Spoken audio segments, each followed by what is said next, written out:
Je vais vous montrer dans cette vidéo pourquoi l'achat d'un appartement ou d'un bien immobilier n'est pas toujours rentable et quoi faire parfois à la place. Vous le savez, on est en 2025, c'est une année de transition, ça y est, les règles du jeu sont connues, les taux baissent, on est reparti sur une année vraiment où on va pouvoir passer à l'action et investir dans l'immobilier. Mais comme toute transition, parfois, il peut être intéressant quand même de faire autre chose, d'avoir d'autres astuces, d'autres cordes à son arc pour ne pas justement être bloqué, attentiste. Et c'est vraiment ce que je vais vous montrer dans cette vidéo, notamment avec la sous-location meublée professionnelle. Donc restez bien jusqu'à la fin, vous allez voir, hein, je suis Chris Placide du réseau Placide, qui est le réseau numéro 1 national de la sous-location professionnelle en France. Donc vous êtes au bon endroit si vous voulez tout savoir sur cette activité très particulière qui vous permettra de ne pas être bloqué et de poursuivre derrière, d'ailleurs, de faire du cash flow pour investir encore plus massivement dans l'immobilier derrière. Vous allez découvrir dans cette vidéo les alternatives à l'investissement immobilier traditionnel. Ça, j'en ai déjà un peu parlé. On va explorer ensemble la sous-location comme une option plus rapide et finalement scalable dans l'immobilier pour avancer.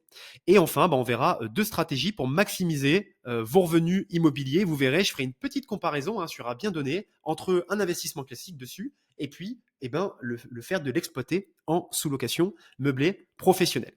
Allez, c'est parti. Donc, premièrement, immobilier vs sous-location, le petit comparatif. Alors, vous le voyez ici, dans un investissement immobilier classique, on va devoir trouver un bien rentable, on va devoir trouver la bonne affaire. Alors, tout de suite, on le voit en parallèle, dans la sous-location, c'est exactement pareil. On va devoir trouver aussi un bien rentable. Donc, jusque-là, rien de bien différent. C'est après que ça va se corser. Parce que dans l'investissement immobilier, c'est parti. Une fois que vous avez trouvé, vous allez faire une offre, elle va être acceptée. Vous allez attendre quelques semaines, voire un mois parfois, avant d'aller signer le compromis. Donc, on a des délais. Une fois ce compromis signé, c'est parti pour d'une part, vous, le financement potentiel, si vous passez par un crédit, mais dans tous les cas, il y a des incompressibles, notamment le délai de préemption de la mairie. Voilà, on a un tas de petites choses qui font vite encore ici, qui prennent 2, 3 mois. Donc, c'est ce qui fait qu'entre le moment où vous trouvez votre affaire et le moment où vous la signez et qu'elle vous appartient, il y a vite en moyenne aujourd'hui 4 mois facile de passer. Alors certains vont dire 3, mais en réalité, on est à 4 en moyenne. Les chiffres sont tombés notamment pour 2024. Donc ça prend un peu de temps. Sans parler en plus derrière des travaux, parce que quand on veut faire une bonne affaire, on le sait, il faut faire de la plus-value latente, il faut apporter de la valeur. Et quoi de mieux dans l'immobilier pour apporter de la valeur que de faire des travaux. C'est vraiment le B à bas. Et donc, les travaux vont prendre aussi un petit peu de temps. Alors même si c'est des petits travaux de rafraîchissement, on perd vite un mois ou deux aussi. Donc, on se rapproche maintenant plus du 6 mois entre le moment où vous trouvez votre bien et le moment où vous commencez seulement à l'exploiter. Sans parler dans l'investissement classique, ensuite, une fois que vous le mettez sur le marché, des règles du jeu pour les locataires. Vous connaissez tous la loi 89 qui surprotège le locataire au détriment du propriétaire. Donc ensuite, voilà, vous avez des petits risques d'impayés. Alors ça, attention, je ne vais pas jouer sur cette peur-là. Pour se prémunir des impayés, il existe des garanties loyers impayés, mais attention parce que elle dure que 12 mois, 24 mois max. Mais surtout, moi, ce que je recommande, c'est de faire des biens de haut standing, de très bonne qualité. C'est ce qu'on fait chez Placide, toujours, même quand on investit.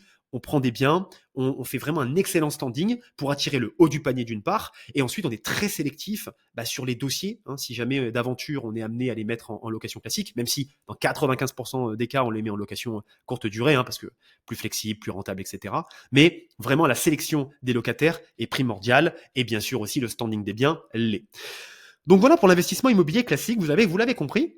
Quand on veut faire les choses bien, on en a vite pour 6 mois avant d'avoir son bien effectif sur le marché. Et même quand c'est le cas, ensuite, il y a quelques risques quand même dans la mise en location. Et surtout, c'est pas forcément scalable, ou du moins, c'est pas scalable rapidement.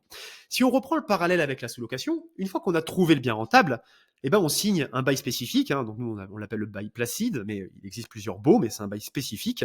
Et ça, c'est assez immédiat, Dès que vous avez trouvé le bien, vous faites la visite, limite, vous pouvez signer le bail tout de suite, pendant la visite. Et ça, ça vous permet d'exploiter le bien dans la foulée, puisque derrière, pas besoin de financement, si ce n'est un minimum de trésorerie pour la caution ou un peu de décoration, mais ça va tourner autour d'un ou deux loyers, donc on va tourner à 1 500 euros maximum de trésorerie nécessaire pour aller lancer une sous-location. En plus, c'est pas de la dépense, la caution, vous la récupérez à la fin. Il n'y a pas d'engagement sur des dizaines d'années. On met 1 mois de préavis pour rien de vous cacher, nous chez Placide dans les baux. Donc ça veut dire que on prend pas trop de risques, On y va, mais si ça ne marche pas, sous 1 mois de préavis, on a rendu le bien et puis on en cherche un autre. Voilà, donc ça reste des choses vraiment très flexibles, assez rapides.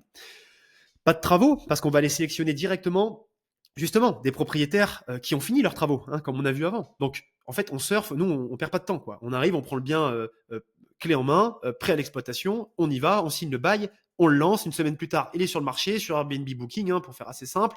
Et puis derrière, bah, ça part, on exploite. Et voilà, mise en place du système. Ça prend une petite semaine au début, puis plus on est rodé, après ça prend une journée ou deux. Le système est mis en place, le bien est commercialisé, et tout ça du coup est parfaitement scalable, puisque si vous avez quelques milliers d'euros d'épargne de côté, vous pouvez rapidement lancer plusieurs biens, et puis après le mois d'après, avec les bénéfices du premier mois, en lancer d'autres, et voilà, effet boule de neige, et vous pouvez comme ça gérer comme nous un parc de centaines et de centaines de biens en sous-location en courte durée partout en France, et puis poursuivre comme ça le développement. Donc, le petit résumé de cette étude comparative, c'est que l'investissement immobilier classique demande du temps, beaucoup de temps et d'engagement. La sous-location offre une mise en œuvre beaucoup plus rapide et scalable. Et vous choisissez comme ça une stratégie qui correspond le mieux à votre objectif, hein. Je ne dis pas qu'il ne faut pas investir dans l'immobilier classique, c'est très bien. D'ailleurs, moi, ce que je conseille, c'est la complémentarité des deux. C'est-à-dire d'investir dans l'immobilier, ensuite le gérer par vous-même, et puis, au lieu de rester bloqué par un certain délai, de continuer, de poursuivre tout de suite en allant chercher le bien des autres, hein, de s'enrichir aussi avec le bien des autres pendant ce temps-là. C'est gagnant-gagnant, hein, le propriétaire aussi a son loyer rubis sur l'ongle, et puis vous, ça vous dégage du cash flow, et ça vous permet de réinvestir tout de suite dans d'autres projets. Donc voilà, ici ce que je vous présente sur l'immobilier vs la sous-location, et sur la complémentarité surtout de ces deux activités. Donc, le timing est crucial, hein, vous le savez, on est dans l'immobilier depuis un petit moment, une petite dizaine d'années maintenant. En 2023, on était vraiment d'accord pour dire que c'était le pire moment pour investir dans l'immobilier en 2023. On n'avait aucune règle du jeu claire, les cartes étaient brouillées, les taux galopaient, la fiscalité, on savait même plus où on allait, on savait même plus à quelle sauce on allait être mangé. Ça y est, maintenant on le sait en 2025. Et là, en 2025, on a des opportunités à saisir. Ça y est, les cartes, enfin les règles du jeu sont claires. Même si le marché reste tendu, on est sur une année de transition. Et c'est dans les transitions, c'est quand tout le monde hésite qu'on fait les meilleures affaires. Parce que là, il n'y a pas trop de demandes non plus sur le marché, même si les règles elles sont connues. Tout le monde hésite un petit peu. Donc si vous êtes quelqu'un qui passe à l'action, qui est percutant dans l'hésitation, justement, vous allez tirer votre épingle du jeu et vous allez pouvoir faire de très bonnes affaires. Donc vraiment restez connecté à l'investissement immobilier sur 2025. Gardez l'astuce que je vous ai donnée sur la sous-location pour ne pas rester bloqué, pour avancer, passer à l'action. Mais soyez sûr que dans ces moments charnières, dans ces années de transition-là, plus vous êtes véloce, plus vous êtes rapide, plus vous allez tirer votre épingle du jeu. Donc, anticipez ces tendances. Et là, on est en plein dedans. Je ne vais pas dire que c'est le bon moment pour investir dans l'immobilier, mais en tout cas, c'est un très bon moment pour rechercher et pour passer à l'action dès que l'opportunité se présente. L'argent des autres. Alors, c'est vrai que la sous-location, je vous l'ai montré, ça permet de s'enrichir avec le bien des autres. Mais en tout bien, tout honneur. C'est-à-dire que c'est gagnant-gagnant. Le propriétaire, il est content aussi parce que il a un bail aussi flexible, il peut récupérer son bien quand il le souhaite, il n'a pas de risque d'impayé, etc., etc. Mais là, ici, dans l'investissement immobilier, pour 2025, c'est très intéressant et ça va vous permettre de vous enrichir avec l'argent des autres cette fois-ci, c'est-à-dire celui de la banque, hein. Quand vous levez 200 000 euros à la banque, c'est pas votre argent, les gars, hein. Ok, c'est vous, l'épée de Damoclès, c'est au-dessus de votre tête, mais l'argent a été créé purement et simplement, hein, comme si vous prenez votre clavier, là, vous tapez 200 000, entrée, c'est exactement ce qu'a fait la banque. L'argent a été créé à votre profit, certes, vous devez bien sûr rembourser, mais ça reste l'argent de la banque, hein. C'est pas encore la vôtre, ça sera la vôtre quand vous aurez tout remboursé, d'accord? Donc, ayez vraiment cette philosophie de l'argent en se disant que, punaise, on utilise un levier d'enrichissement, un levier de croissance qui est incroyable, tout simplement en sortant l'argent de la banque, quoi, en spéculant sur notre situation. Donc ça, il faut le faire. C'est vraiment la meilleure façon de s'enrichir. Et l'investissement immobilier, c'est vraiment pour ça que c'est super intéressant. On est dans le pays, justement, du monde où on a les conditions d'emprunt les plus intéressantes. On emprunte quasiment sans apport. Dans beaucoup de pays, il faut moins 30% d'apport. Nous, il faut quasiment pas d'apport. Alors, je vais pas vous dire que vous pouvez emprunter sans revenus, sans apport, mais avec un minimum d'apport et des revenus, un minimum de revenus, il y a moyen vraiment d'aller emprunter en France et c'est un formidable levier d'enrichissement et il faut vraiment l'exploiter. Ça va vous permettre de gagner tout simplement en liberté avec l'immobilier. La sous-location, je l'ai dit, c'est gagner avec le bien des autres, hein, donc avec les propriétaires. Donc voilà, vous avez maintenant ces deux astuces, ces deux façons de faire pour tirer profit de l'immobilier au moins sur 2025. Placide, je vous touche un petit mot sur Placide et pourquoi quelque part je suis très légitime pour parler de sous-location. Placide, c'est le numéro 1 de la sous-location en France. Donc c'est un business national de sous-location meublée professionnelle. On fait aussi de la conciergerie en activité complémentaire, hein, parce que c'est vrai que quand on fait de la location courte durée, la conciergerie immobilière et la sous-location, c'est deux activités très complémentaires qui permettent d'aller chercher justement l'ensemble de la typologie des biens, l'ensemble de la typologie aussi des propriétaires investisseurs, et donc de se développer au mieux sur l'ensemble du marché. Ce concept, tout simplement, ça va être l'optimisation des biens immobiliers existants. Hein, donc, on va optimiser comme ça les biens existants. D'ailleurs, vous, quand vous êtes un investisseur, pensez-y. Hein, confier votre bien, par exemple, à Placide ou à des solutions similaires en sous-location ou en conciergerie, c'est très intéressant parce que vous gardez toute la flexibilité, vous n'avez plus forcément de vacances locatives, vous pouvez même booster grandement la rentabilité avec la conciergerie sans la gérer. Parce que la location courte durée, c'est très bien, mais c'est un vrai job. Si vous voulez le faire par vous-même, vous allez voir, si vous avez un boulot à côté, vous allez en avoir assez rapidement marre parce que vous n'aurez pas forcément de système établi, efficace, de délégation. Donc, moi, je vous conseille vraiment, comme je le fais moi à titre personnel, de déléguer ça à des sociétés, des groupes comme Placide, pour derrière être placide, être tranquille, et puis bénéficier quand même d'une bonne rentabilité, d'une bonne flexibilité, de ne pas prendre le risque d'avoir des impayés, et voilà, vraiment d'avoir le meilleur des deux mondes là-dessus. Et l'avantage, bien sûr, de ce modèle, c'est la scalabilité, on en a parlé pour la sous-location et la conciergerie, travailler avec le bien des autres, c'est une scalabilité rapide et puis une gestion qui est simplifiée parce qu'il faut savoir aussi, pour ceux qui sont intéressés par ça, vous pouvez aussi apprendre avec nous à gérer ça. On a le système Placide, un système qui permet d'automatiser un maximum de choses, d'utiliser les meilleurs logiciels du marché qui permettent de répondre à toutes les problématiques qu'un amateur peut rencontrer lorsqu'il se lance, des choses bêtes et méchantes, mais voilà, tout ça il faut le savoir, il faut l'implémenter et autant le faire de la meilleure des manières. Et chez Placide, si vous êtes intéressé, vous aurez la possibilité d'apprendre aussi à faire ça, en plus d'investir dans l'immobilier. Voilà. On a vu ensemble donc comment Placide transforme le marché de la sous-location. On a vu des solutions innovantes pour justement maximiser vos revenus. Et puis, un modèle d'affaires éprouvé et scalable qui est la sous-location meublée professionnelle. Alors, on va terminer cette vidéo justement en faisant une comparaison très directe sur un même bien qui aurait été exploité sur de l'investissement classique et en sous-location. Donc, on va prendre ici un T2, 200 000 euros, investi en classique. Donc, quand on a ce bien, tout simplement, 100 000 euros à 4% TAEG sur 20 ans, ça c'est les taux du moment en TAEG, on est à 600 euros de créance par mois. C'est-à-dire que vous êtes investisseur, vous prenez ce bien, ce T2 à 100 000 euros, vous en avez pour 600 euros à rembourser à la banque avec les intérêts compris. Sachez que sur les 600 euros investis là, payés à la banque en créance au début, vous êtes sur 271 euros de capital. C'est-à-dire que c'est comme si vous aviez une tirelire et que vous mettez 271 euros de côté vraiment sur ces 600 euros. Le reste, c'est des intérêts. Au début, on paye beaucoup d'intérêts. Mais c'est important ça pour vraiment comparer ce qui est comparable derrière par rapport à la sous-location. Vous allez en avoir pour un bien comme ça en moyenne pour 50 euros de taxe foncière par mois. Vous allez en avoir pour 15 euros environ de PNO. Vous allez avoir 20 euros de charges récupérables, enfin non récupérables, et puis en coût d'impôt minimum, je mets minimum 40 euros, puisque je prends ici le cas par exemple du LMNP réel, qui est une bonne niche fiscale, même si on réintègre les amortissements. Pendant la durée d'exploitation, on est environ à 40 euros par mois, non pas d'impôt, mais de comptable. Moi, je paye un comptable, j'en ai pour 480 euros par an. Donc voilà, je mets 40 euros. C'est pas vraiment de la fiscalité, mais c'est pour comprendre, c'est l'impact pour ne pas payer d'impôts, ou alors au minimum, grand minimum, vous aurez ça. Donc vous, à bien mettre à jour par rapport à votre situation fiscale, comment vous allez utiliser, exploiter ce bien et comment vous allez le déclarer fiscalement. Donc, si on prend ce cas d'école, on arrive à la fin tout simplement à 725 euros en charge qui sortent finalement de votre poche pour 600 euros de rentrée. Donc on est à moins 125 euros de déficit foncier pour un investissement ici qui est assez classique en France aujourd'hui.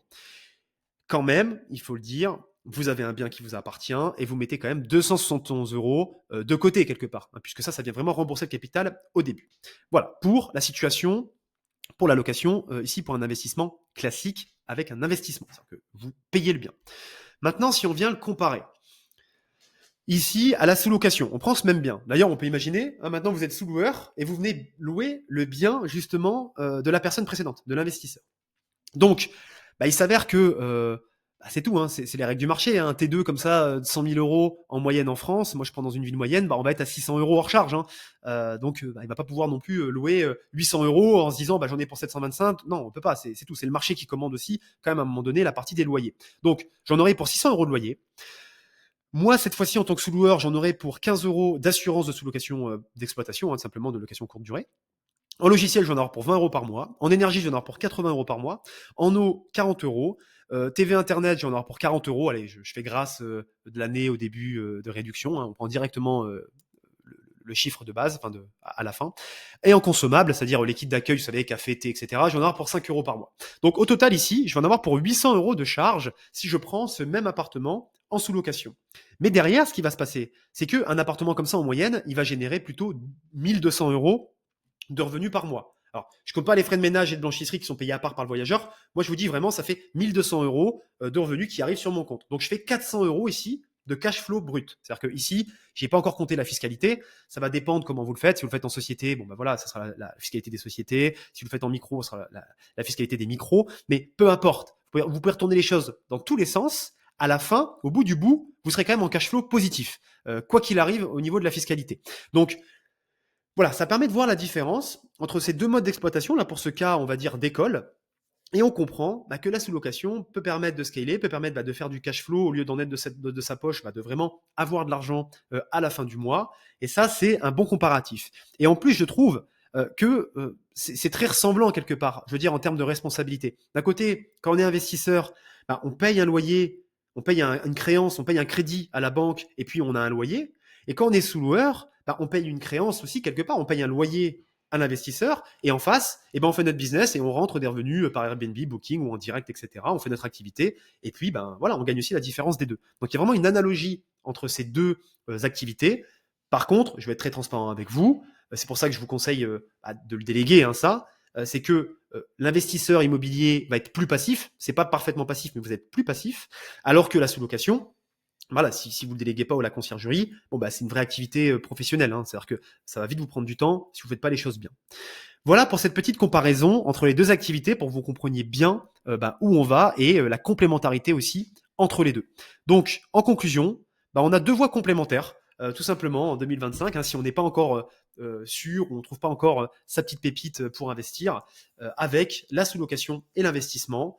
L'investissement, c'est un gain sur le long terme et une valorisation patrimoniale. Ça permet de sécuriser vraiment les choses. Ça permet d'utiliser le levier bancaire, comme on l'a vu. Donc ça, il faut vraiment essayer de le faire dès que possible, d'aller saturer sa capacité d'emprunt intelligemment pour aller acheter de l'actif, des biens qui rapportent de l'argent.